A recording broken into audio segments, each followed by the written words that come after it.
The news starts now. AM 1240 and 95.3 FM. WJON. Good morning. I'm Jim Maurice. It's 6:32 and we're at 41 right now. Your WJON weather eye forecast coming up in a few minutes after the news. News this hour brought to you by Trout Companies and H&S Heating and Air Conditioning. Minnesotans have been showing great interest in one of the state's newest specialty license plates, as nearly 50,000 of the new blackout license plates have been purchased since they were introduced on January 1st. The Driver and Vehicles Services Division expects to sell about 160,000 of those plates this year, which would make it the most popular specialty plate in Minnesota's history. The purchase of these plates contributes to a state fund dedicated to the operation of driver and vehicle services. Expanded absentee ballot access, the removal of prison gerrymandering from the census, and on-campus early voting locations at colleges. Updates that would come to Minnesota's electoral process after the Minnesota House passed the 2024 elections policy bill last night. Despite lacking bipartisan support, the bill passed on a 69-62 vote. Golden Valley Representative Mike Freiberg. This bill corrects historical wrongs and federal mistakes. It improves the clarity of how our elections are influenced, and it expands voter access for eligible voters. But Republicans say it lacked bipartisan support because it hadn't earned it, noting 0 Republican-sponsored bills included in the final package. Hanska Representative Paul Torkelson added governors in the past have demanded election bills be bipartisan, and this one is not. The bill now heads to the Minnesota Senate. Heated debate before the Democratic majority in the Minnesota Senate voted down a Republican measure that would allow a homeowner or landlord to request that a sheriff immediately remove a squatter from their property. St. Louis Park Democrat Ron Latz warned it would give authoritarian control to the sheriff based on a complaint from a landlord. Which they could use not only against squatters, but against any tenant that they don't want there anymore. St. Michael Republican Eric Lucero responded, squatting is trespassing and should be dealt with immediately by law enforcement. Just as the sheriff would respond to a trespass call. Republicans warn squatter cases that end up in housing court as evictions can take months and cost homeowners or landlords thousands of dollars to regain their lawfully owned property. A unique project will help raise awareness of sexual assault and will be on display this week. The VA healthcare system in St. Cloud hosting its Clothesline project on Thursday and Friday in the VA auditorium. The project is a visual display of T-shirts veterans and former service members have decorated to reflect their experience of sexual trauma and recovery and break the silence about their experience. The Clothesline Project coincides with Sexual Awareness and Prevention Month and was started in 1990 out in Cape Cod. Exhibit hours are 8:30 in the morning to 4 in the afternoon. It's free and it's open to everyone. WJON News time is 6:35 and it's 41 right now. News this hour brought to you by Trout Companies and H&S Heating and Air Conditioning. Your WJON weather eye forecast coming up in a few minutes from now. You can listen live to WJON at home with your Amazon Echo device. Just say, hey Alexa, play WJON. Jim Maurice, WJON. All right, Jim, so we're into road construction season. So we're done with winter. We're into road construction season. We've made that transition now. It's official with the restarting of the construction on Highway 23, Highway 10. All right, so tell me, what are some of the driving things that irritate you most? So on a scale of 1 to 10, how irritating is tailgating to you? Somebody is tailgating you. And clearly this would be in that vicinity where you can't even really see their bumper because they're that close. How irritating is that on a scale of 1 to 10? 10 being the most irritating. Let's say maybe a 7 or so. Okay. It's pretty irritating to you. Do you slow down to irritate them even more? Some people do that. Do you try to get out of their way? I try to get out of their way if I can. Okay. Have you ever pulled over to the right side? Let's say this is a 2-lane situation. Have you ever pulled over so that person can just go by you? I have not. I've thought about it, but I've not done it. Okay.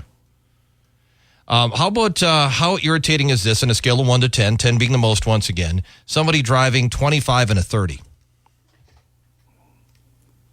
4. This is obviously an in-town situation. Yeah.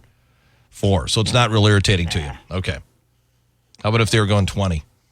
Yeah, maybe. It moves up a little bit more. Yeah, I mean. and if you had someplace you had to get to. There's a lot of different circumstances that could change that opinion. All right. Let's say you're in a situation where the speed limit is 55 and somebody's going 75. Clearly, we know that that's speeding, and they leave themselves open to getting pulled over. But how irritating is that to you being on the road with them? 8. That's an 8. Yeah. That's really irritating to you. It is. How about somebody is meeting you on the road and they have their high beams on? They're obviously using the high beams on you, or they flip them at you. So I give you 2 different circumstances. First of all, one high beams, other one flip the high beams as they approach your vehicle. First one or 2. I'm guessing they just not a big deal. They may have forgot. The flip ones, I don't know, still 1 or 2. Maybe. But they're doing it. This is aggressive on their part. Well, they're flipping at me because they probably think I have my high beams on. You think so? Why else would they be doing it? Does it irritate you? No. You don't. No, people do that. You don't think they do that? I mean, I think they do it, but I mean, I think if they're flipping their high beams, I'm assuming they just assume that I have my high beams on, and then I show that I don't have my high beams on. It's all good. Well, you might be right. Why else would they be flipping their high beams? Because kids did that. I know when I was a kid, we did that. And I'm not saying it was right. I'm just saying that we did that. I've never experienced that. Really? No. That surprises me. Huh. Okay, how about this one? Somebody's in the left lane and they're driving the speed limit. We're talking about a 4-lane divided highway situation here. They're driving the speed limit in the left lane.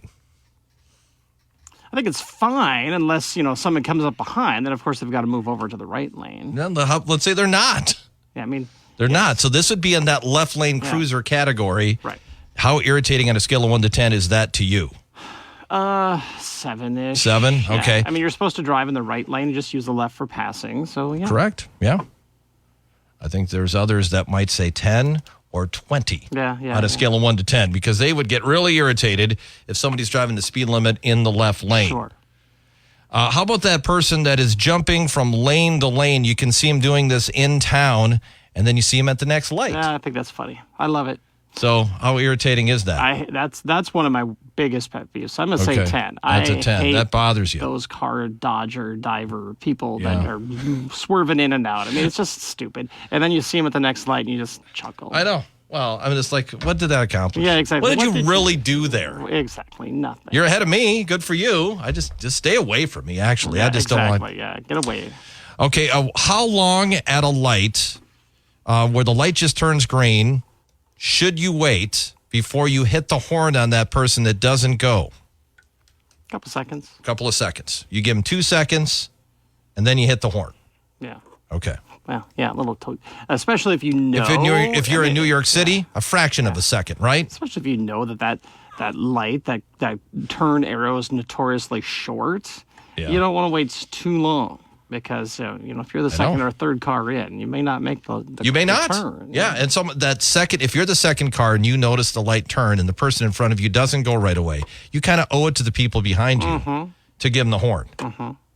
It's like you're the line monitor. Yeah, I agree. Yeah, for sure. All right, Jim, what do you got coming up at 7:05? All right, obviously the Highway 10, Highway 23 construction projects ramping up. The latest on that at 7:05 this morning. All right, Jim, thank you. 6:40, and we're at 40 degrees next on WJON. We got the weather forecast with Kara Tractors.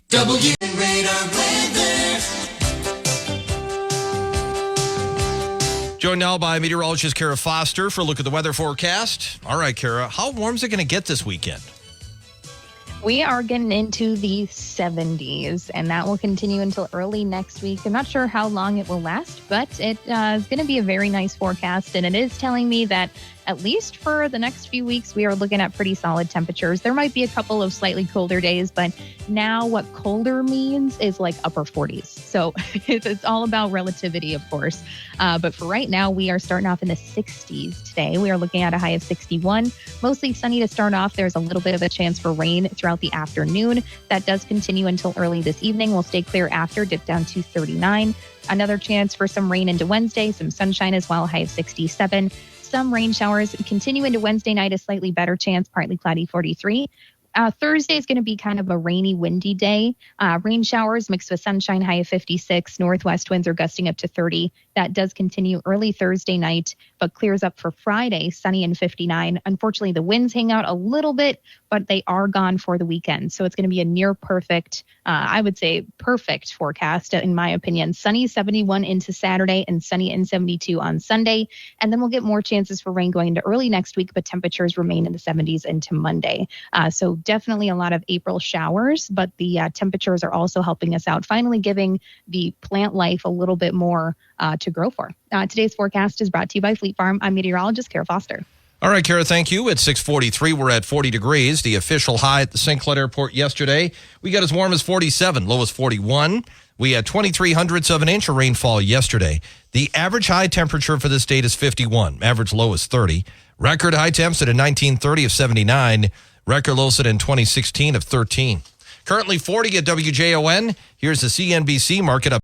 Hey guys, time to get in on the action for the biggest moments in basketball with Prize Picks, America's #1 fantasy sports app. Just select 2 or more players, pick more or less on their projections, place your entry, and win up to 100 times your money. Right now, Prize Picks will match your first deposit of up to $100. Just download the Prize Picks app and use the code GET100. That's code GET100 on Prize Picks for a first deposit match of up to $100. Prize Picks. Pick more. Pick less. It's that easy.